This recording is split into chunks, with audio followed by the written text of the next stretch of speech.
ಈ ಚರಾಚರದೊಳಗೆ ಅಜಡರ ಆಚೆ ಈಚೆಯಲಿ ಕೇಚರೇಂದ್ರನ ಸುತನ ರಥದ ಚೌಕಪೀಠದಲ್ಲಿ ನಾಚದೆ ಮಾಧವ ಕೇಶವ ಎಂಬ ವಾಚದಂಗಳಲ್ಲಿ ನಾಚದೆ ಮಾಧವ ಕೇಶವ ಎಂಬ ವಾಚದಂಗಳಲ್ಲಿ ವೀಚುಕೊಂಡದ ಪುರಂದರ ವಿಠಲನ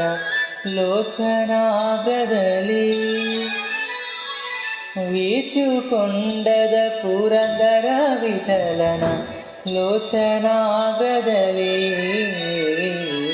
ಪಿಳ್ಳಂಗೋವಿಯ ಚೆಲುವ ಕೃಷ್ಣನ ಎಲ್ಲಿ ನೋಡಿ